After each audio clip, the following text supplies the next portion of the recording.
முக்கிய செய்திகள். வர்த்தக ஒப்பந்தம் மூலம் இந்தியாவுக்கு சலுகை வழங்கப்படுவதாக குற்றச்சாட்டு. விவசாயிகளுக்கு எதிரானது என நியூசிலாந்து வெளியுறவுத்துறை அமைச்சர் கடும் எதிர்ப்பு. 3 லட்சம் ரூபாய் ஊக்கத்தொகையுடன் இலவச விமான பயணம். சட்டவிரோதமாக குடியேறியவர்கள் அமெரிக்காவை விட்டு வெளியேற சலுகைகள் அறிவிப்பு. எஸ்ஐஆர் மூலம் கேரளா, மத்திய பிரதேசம், சத்தீஸ்கர் மாநிலங்களில் 95 லட்சம் வாக்காளர்கள் நீக்கம். தேர்தல் ஆணையத்தின் நடவடிக்கையால் அதிர்ச்சி. எதேச்சாதிகார சக்திகளை எதிர்க்கும் திறனும் கொள்கை உணர்வும் திமுகவுக்கு மட்டுமே உள்ளது. பாசிச சக்திகளால் தமிழ்நாட்டை ஒன்றும் செய்ய முடியாது என ஸ்டாலின் திட்டவட்டம். பழனிசாமி என்ற பெயரை கூறவே வெட்கமாக உள்ளது. அதிமுகவை எடப்பாடி படு பாதாளத்தில் தள்ளிவிட்டதாக பன்னீர்செல்வம் குற்றச்சாட்டு.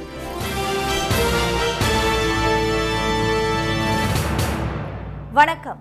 வணக்கம். இந்தியா நியூசிலாந்து இடையே ஏற்பட்டுள்ள தடையற்ற வர்த்தக ஒப்பந்தத்திற்கு அந்நாட்டு வெளியுறவுத்துறை அமைச்சர் எதிர்ப்பு தெரிவித்துள்ளது அதிர்ச்சியை ஏற்படுத்தியுள்ளது. இந்தியா நியூசிலாந்துக்கு இடையே 9 மாதங்களாக நடைபெற்று வந்த தடையற்ற வர்த்தக ஒப்பந்த பேச்சுவார்த்தை வெற்றிகரமாக நிறைவடைந்துள்ளதாக பிரதமர் மோடியும் நியூசிலாந்து பிரதமர் கிறிஸ்டோபர் லக்சனும் தங்களது வலைதள பக்கத்தில் நேற்று முன்தினம் பதிவிட்டிருந்தனர். இதைத் தொடர்ந்து இரு நாட்டு தலைவர்களும் விரைவில் ஒப்பந்தத்தில் கையெழுத்திடுவார்கள் என்று எதிர்பார்க்கப்படுகிறது. இந்நிலையில் ஒப்பந்தம் ஏற்பட்ட அடுத்த நாளே அந்நாட்டு வெளியுறவுத்துறை அமைச்சர் வின்ஸ்டன் பீட்டர்ஸ் இருதரப்பு தடையற்ற வர்த்தக ஒப்பந்தத்திற்கு கடும் எதிர்ப்பு தெரிவித்துள்ளார். நியூசிலாந்து தனது சந்தையை இந்திய பொருட்களுக்கு முழுமையாக திறந்துவிட்டுள்ளதாகவும் குடியேற்றம் தொடர்பான பல சலுகைகளை விட்டுக் கொடுப்பதாகவும் அவர் குற்றம் சாட்டியுள்ளார். நியூசிலாந்தின் ஏற்றுமதியில் பால் மற்றும் பால் பொருட்கள் முக்கிய பங்காற்றும் நிலையில் அதற்கான இறக்குமதி வரியை இந்தியா குறைக்கவில்லை. இது நியூசிலாந்து விவசாயிகளுக்கும் மக்களுக்கும் எதிராக இருப்பதாக வின்ஸ்டன் குறிப்பிட்டுள்ளார். இந்த ஒப்பந்தம் எந்த வகையிலும் தடையற்றதாகவோ நியாயமானதாகவோ இல்லை என்று அவர் விமர்சித்துள்ளார். இந்த ஒப்பந்தம் நாடாளுமன்றத்தில் ஒப்புதலுக்கு வரும்போது அவர் சார்ந்துள்ள நேஷனல் கட்சி எதிராக வாக்களிக்கும் என்று பதிவிட்டுள்ளார். நியூசிலாந்தை பொறுத்தவரை அங்கு கூட்டணி ஆட்சி நடைபெற்று வருகிறது. 68 எம்பிக்கள் மட்டுமே கொண்ட பிரதமர் கிறிஸ்டோபர் லக்சன் சார்ந்துள்ள தேசிய கட்சி, நேஷனல் கட்சி, ஏசிடி மற்றும் ஃபர்ஸ்ட் கட்சிகளுடன் சேர்ந்து கூட்டணி ஆட்சி அமைத்துள்ளது. தற்போது வெளியுறவுத்துறை அமைச்சராக உள்ள வின்ஸ்டன் பீட்டர்ஸ் கூட்டணி கட்சியான நியூசிலாந்து ஃபர்ஸ்ட் கட்சியின் தலைவர் என்பது குறிப்பிடத்தக்கது. இந்தியா நியூசிலாந்து இடையிலான தடையற்ற வர்த்தகத்தை எதிர்த்து கூட்டணி கட்சிகள் போர்க்கொடி தூக்கியுள்ளதால் ஒப்பந்தம் நிறைவேறுவதில் சிக்கல் எழுந்துள்ளது. அமெரிக்காவில் சட்டவிரோதமாக குடியேறியவர்கள் இந்த ஆண்டுக்குள் நாட்டை விட்டு தாமாக முன்வந்து வெளியேறினால் அவர்களுக்கு $3000 ஊக்கத்தொகையுடன் விமான கட்டணம் இலவசம் மற்றும் அபராதம் ரத்து செய்யப்படும் என்று அமெரிக்கா அறிவித்துள்ளது. அமெரிக்காவில் முறையான ஆவணங்கள் இல்லாமலும் சட்டவிரோதமாகவும் குடியேறியவர்களை கண்டறிந்து நாடு கடத்தும் பணியில் அந்நாட்டு அரசு ஈடுபட்டு வருகிறது. அவர்கள் கைது செய்யப்பட்டு கைவிலங்கு போட்டு விமானம் மூலம் சொந்த நாடுகளுக்கு அனுப்பி வைக்கப்பட்டனர். இதனை எதிர்த்து அந்நாட்டு நீதிமன்றங்களிலும் வழக்கு தொடரப்பட்டது. பல நகரங்களில் போராட்டங்கள் வெடித்தன. இந்நிலையில் ஆவணங்கள் இல்லாமல் குடியேறியவர்கள் தாமாக முன்வந்து வெளியேறுபவர்களுக்கு அந்நாட்டு அரசு பரிசு ஒன்றை அறிவித்துள்ளது. அதன்படி சிபிபி எனப்படும் சுங்கம் மற்றும் எல்லை பாதுகாப்பு செயலியில் பதிவு செய்து இந்த ஆண்டு இறுதிக்குள் தாமாக முன்வந்து வெளியேறும் சட்டவிரோத குடியேறிகளுக்கு $3000 இந்திய மதிப்பில் 2,70,738 ஊக்கத்தொகை வழங்கப்படும். இதனுடன் அவர்கள் இலவசமாக விமானத்தில் பயணிக்கலாம். இதுவரை நாட்டை விட்டு வெளியேறாத காரணத்திற்காக உள்ள அபராத தொகையும் தள்ளுபடி செய்யப்பட்டு அவர்களுக்கு மன்னிப்பு வழங்கப்படும். இந்த பண்டிகை காலத்தில் சிபிபி செயலி மூலம் முன்பதிவு செய்து வெளியேறுவதே சட்டவிரோதமாக குடியேறியவர்களுக்கு உள்ள சிறந்த வாய்ப்பு என்று தெரிவித்துள்ள அமெரிக்க அரசு இதனை பயன்படுத்தாதவர்கள் கைது செய்யப்பட்டு நாடு கடத்தப்படுவதுடன் அவர்கள் எதிர்காலத்தில் மீண்டும் அமெரிக்காவுக்கு வர முடியாது என்றும் எச்சரித்துள்ளது. கேரளா, மத்திய பிரதேசம் மற்றும் சத்தீஸ்கர் மாநிலங்களுக்கான எஸ்ஐஆர் வரைவு வாக்காளர் பட்டியலில் சுமார் 95 லட்சம் பேர் நீக்கப்பட்டுள்ளது அதிர்ச்சியை ஏற்படுத்தியுள்ளது. பீகாரில் எஸ்ஐஆர் நடவடிக்கைகளை மேற்கொண்ட தேர்தல் ஆணையம் 2ஆம் கட்டமாக தமிழ்நாடு, கேரளா, மேற்கு வங்கம் உள்ளிட்ட 12 மாநிலங்களுக்கான எஸ்ஐஆர் நடவடிக்கைகளை மேற்கொண்டது.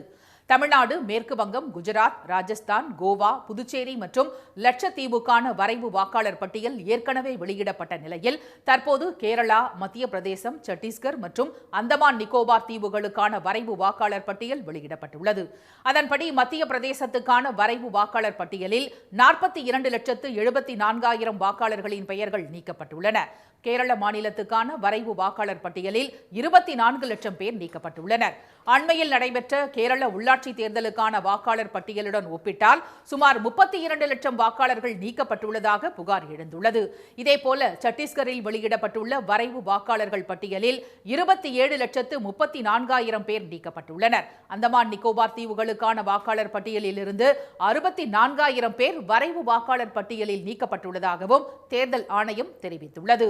ஒட்டுமொத்தமாக SIR நடவடிக்கை மேற்கொள்ளப்பட்ட தமிழ்நாடு உள்ளிட்ட 12 மாநிலங்களில் 3,68 லட்சம் வாக்காளர்கள் நீக்கப்பட்டிருப்பது வாக்காளர்களிடையே அதிர்ச்சியை ஏற்படுத்தியுள்ளது.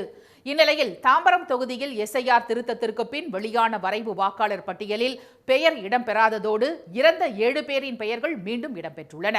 திருவள்ளூர் மாவட்டம் பூவிருந்தவல்லி தொகுதி அகரமேல் ஊராட்சியில் இறந்தவர்களின் பெயர்கள் இரட்டை பதிவு என 200க்கும் அதிகமானோரின் பெயர்கள் வரைவு வாக்காளர் பட்டியலில் இடம்பெற்றுள்ளதாக முன்னாள் ஊராட்சி பிரதிநிதிகள் தெரிவித்துள்ளனர். என் பேர் விஜயராஜ், ஒய்ஃப் பேர் வந்து நிர்மலா. நாங்கள் நாலஞ்சு தடவை ஓட்டு போட்டிருக்கோம். சிட்லப்பாக்கம் ஃபஸ்ட் மெயின் ரோட்டில் இருக்கோம். இது வரைக்கும் இந்த ஃபார்ம் ஃபில்லப் பண்ணி கொடுத்தும் ஓட்டு வர லிஸ்ட் வரல. நிறைய பேர் இது மாதிரி இருக்காங்க பக்கத்து வீட்டில் மேலேலாம். யாருக்குமே ஃபார்ம் தரவே இல்லை. SIR ஃபார்ம் கொடுத்தவங்களை மட்டும்தான் நாங்கள் ஏற்றிருக்கோம் அப்படின்னு இதே வார்த்தையை அவங்க சொன்னாங்க நேற்று. இங்கே BLO கேட்டாலும் இல்லை நாங்கள்லாம் கரெக்டாக தான் எடுத்தோம் அப்படின்னதுக்கப்புறம் நான் லிஸ்ட்டை காமிச்சு இறந்தவங்க இவங்க வந்து ஃபார்ம் கொடுத்தாங்களா உங்ககிட்ட, இல்லை நீங்கள் அவங்களுக்கு ஃபார்ம் கொடுத்தீங்களா, போட்டோ ஒட்டி உங்களுக்கு கொடுத்தாங்களா அப்படின்னு கேள்வி கேட்டதுக்கப்புறம் யாரும் எந்த பதிலும் பேசலை. நான் வந்துட்டேன். திருச்செந்தூர் நகராட்சிக்கு உட்பட்ட 17வது வார்டு பகுதியில் வரைவு வாக்காளர் பட்டியலில் பல்வேறு முரண்பாடுகள் இருப்பதோடு 15 பேரின் பெயர்கள் நீக்கப்பட்டிருப்பதாக அப்பகுதி மக்கள் தெரிவித்துள்ளனர். இப்போ இறந்தவங்க போட்டாலாம் இருக்கிறவங்க போட்டா எதுவுமே இல்லை. இது போக 15-20 வருஷமா வந்து இப்போ லேடி போட்டா இருக்கு. ஒரு வாக்காளருக்கு வந்து அவர் பேர் வந்து சுப்பிரமணியன், அவர் பேர் வந்து சுப்பிரமணியங்கிறவருக்கு அவர் போட்டா இல்லாமல் பொம்பளை போட்டா இருக்கு. இதை மாற்ற சொல்லி போட்டோ கொடுத்துருக்கோம். எந்த இதுக்குமே ஒரு போட்டாவும் மாற்றலை, எதுவுமே செய்யலை. பாபநாசம் சட்டமன்ற தொகுதியில் SIR படிவத்தை பூர்த்தி செய்து கொடுத்த பின் வெளியான வரைவு வாக்காளர் பட்டியலில் பலரது பெயர்கள் இல்லை என அப்பகுதி மக்கள் புகார் தெரிவித்துள்ளனர்.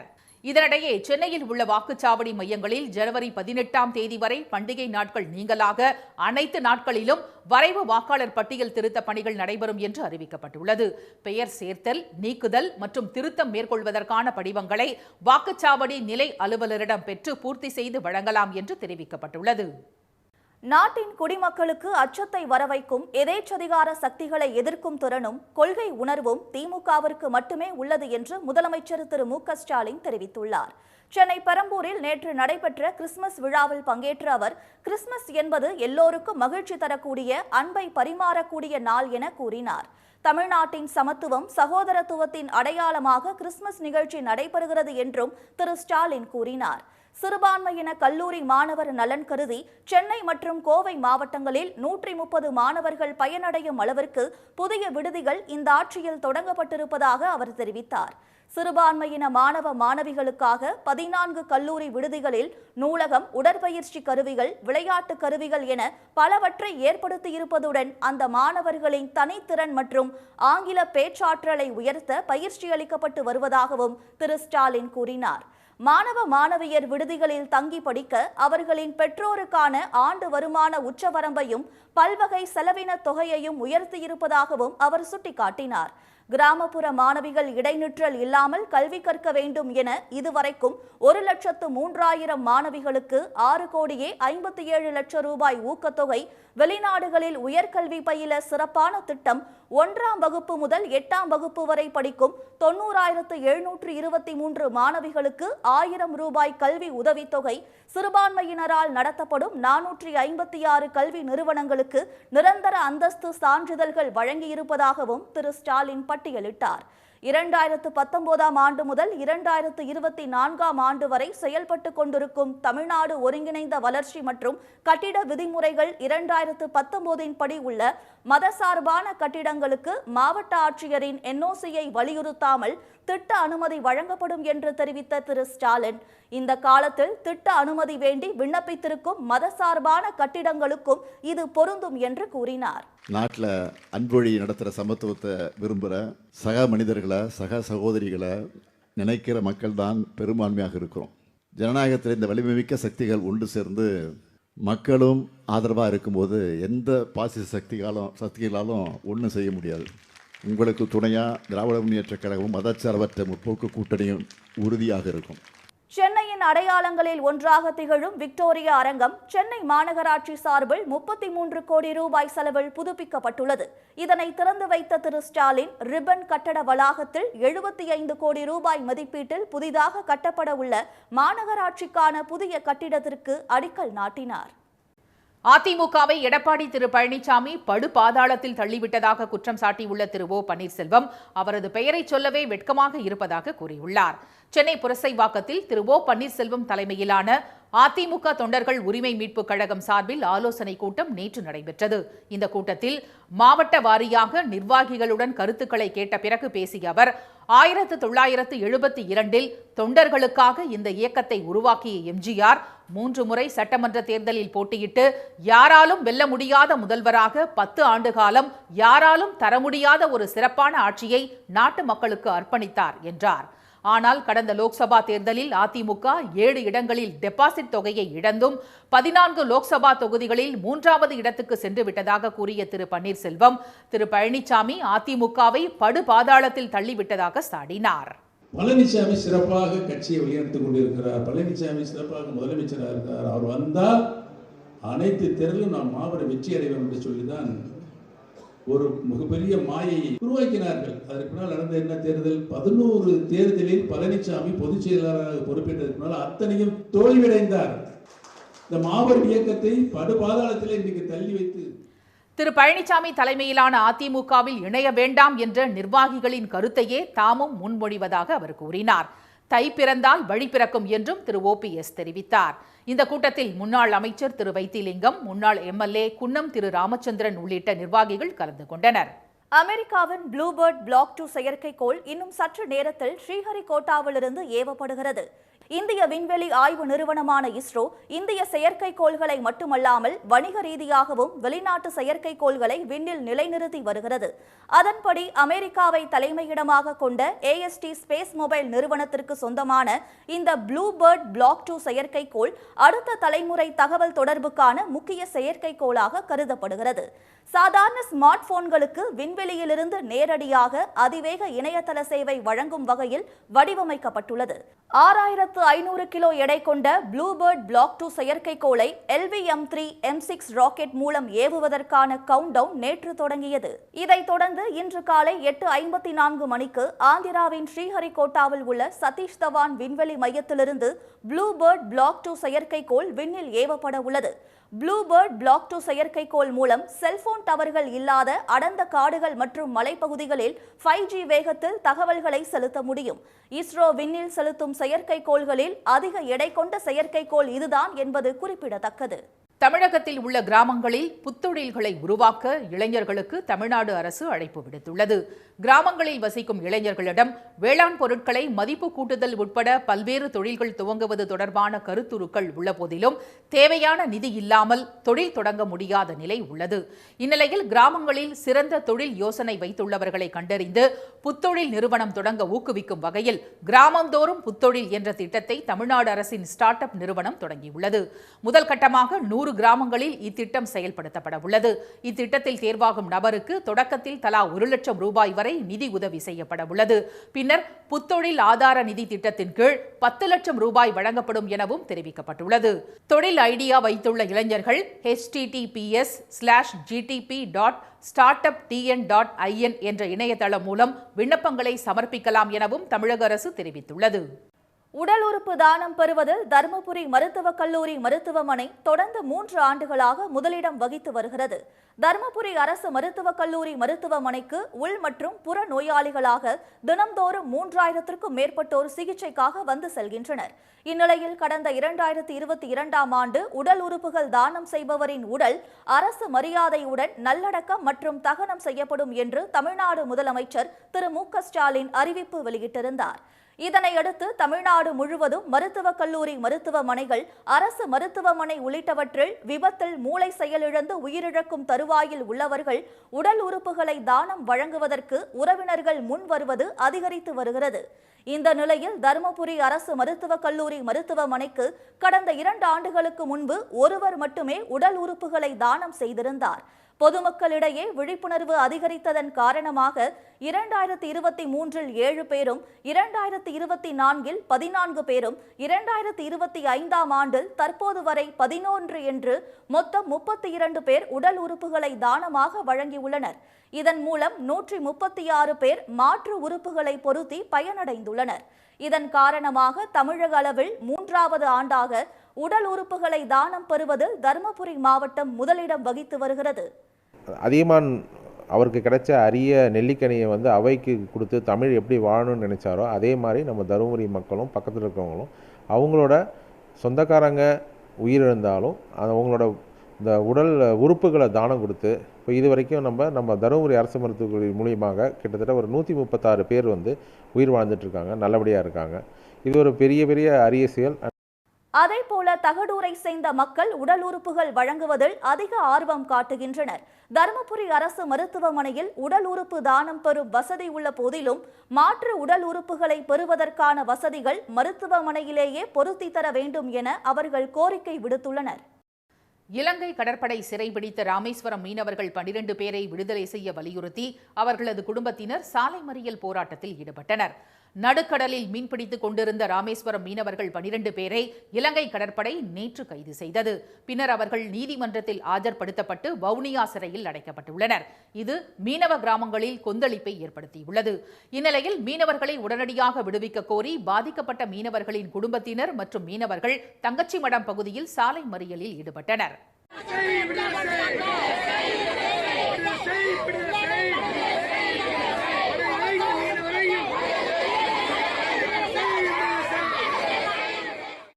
இதைத் தொடர்ந்து போராட்டக்காரர்களுடன் அதிகாரிகள் நடத்திய பேச்சுவார்த்தையை தொடர்ந்து போராட்டம் கைவிடப்பட்டது. இதனால் ராமேஸ்வரத்திலிருந்து மதுரை செல்லும் சாலையில் சுமார் 1 மணி நேரத்துக்கு மேலாக போக்குவரத்து பாதிக்கப்பட்டது. இதனிடையே கைது செய்யப்பட்டுள்ள ராமேஸ்வரம் பகுதி மீனவர்கள் அவர்களது படகுகள் மற்றும் உடைமைகளை மீட்டுக் கொடுக்க வேண்டும் என மத்திய மாநில அரசுகளுக்கு கோரிக்கை விடுத்துள்ளனர். தமிழ்நாட்டின் பல்வேறு இடங்களில் கிறிஸ்துமஸ் பெருவிழா ஆட்டம், பாட்டம், விளையாட்டு என உற்சாகத்துடன் கொண்டாடப்பட்டது. இயேசு கிறிஸ்து அவதரித்த டிசம்பர் 25ஆம் தேதியை உலகம் முழுவதும் உள்ள கிறிஸ்தவர்கள் ஆண்டுதோறும் கிறிஸ்துமஸ் திருவிழாவாக கொண்டாடி வருகின்றனர். அதன்படி நாளை கிறிஸ்துமஸ் திருவிழாவை ஒட்டி நாகை மாவட்டம் வேளாங்கண்ணி நகரமே விழாக்கோலம் பூண்டுள்ளது. பேராலயம் முழுவதும் பல வண்ண விளக்குகளால் ஜொலிக்கும் நிலையில் 43 அடி உயர கிறிஸ்துமஸ் மரம் முன்பாக ஏராளமானோர் புகைப்படம் எடுத்து மகிழ்ந்தனர்.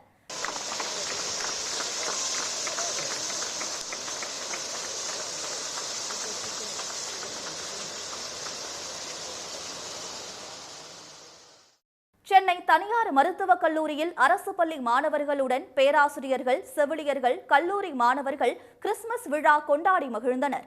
தென்காசி மாவட்டம் ஆலங்குளத்தில் நடைபெற்ற கிறிஸ்துமஸ் ஊர்வலத்தில் 500க்கும் மேற்பட்டோர் கலந்து கொண்டனர். அப்போது கிறிஸ்துமஸ் தாத்தா வேடமணிந்த ஒருவர் தண்டால் எடுத்து நடனமாடியது பொதுமக்களை கவர்ந்தது.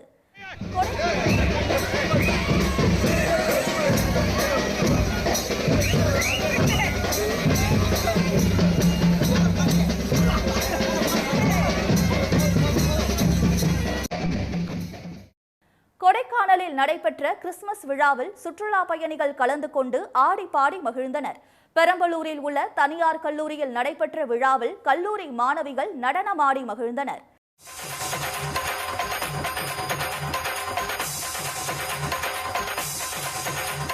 புதுக்கோட்டையில் உள்ள தனியார் பள்ளியில் கிறிஸ்துமஸ் தாத்தா வேடமணிந்தோர் உடன் இணைந்து மாணவ மாணவிகள் ஆடிப்பாடி கொண்டாட்டத்தில் ஈடுபட்டனர். திருச்செந்தூர் CSI தேவாலயத்தில் தேவாலயம் முழுவதும் வண்ண விளக்குகளால் அலங்கரிக்கப்பட்டுள்ளது. கிறிஸ்துமஸ் தாத்தா வேடமணிந்த ஏராளமானோர் வாகனத்தில் ஊர்வலமாக சென்றதை திரளானோர் கண்டு ரசித்தனர். அங்கு மனநல காப்பகத்தில் உள்ளவர்களுக்கு கிறிஸ்துமஸ் வாழ்த்துக்களை கிறிஸ்துமஸ் தாத்தா தெரிவித்தார். மீண்டும் முக்கிய செய்திகள். இந்தியா நியூசிலாந்து இடையே ஏற்பட்டுள்ள தடையற்ற வர்த்தக ஒப்பந்தத்திற்கு அந்நாட்டு வெளியுறவுத்துறை எதிர்ப்பு தெரிவித்துள்ளது அதிர்ச்சியை ஏற்படுத்தியுள்ளது. அமெரிக்காவில் சட்டவிரோதமாக குடியேறியவர்கள் இந்த ஆண்டுக்குள் நாட்டை விட்டு தாமாக முன்வந்து வெளியேறினால் $3000 ஊக்கத்தொகையுடன் விமான கட்டணம் இலவசம் மற்றும் அபராதம் ரத்து செய்யப்படும் என அந்நாட்டு அரசு அறிவித்துள்ளது. கேரளா, மத்திய பிரதேசம் மற்றும் சத்தீஸ்கர் மாநிலங்களுக்கான SIR வரைவு வாக்காளர் பட்டியலில் சுமார் 95 லட்சம் பேர் நீக்கப்பட்டுள்ளனர். இத்துடன் இந்த செய்திகள் நிறைவடைகின்றன. மீண்டும் சன் டிவியில் செய்திகள் மாலை 6 மணிக்கு. செய்திகளை உடனுக்குடன் தெரிந்து கொள்ள QR கோடை ஸ்கேன் செய்து சன் நியூஸ் வாட்ஸ்அப் சேனலில் இணைந்திருங்கள். வணக்கம். வணக்கம்.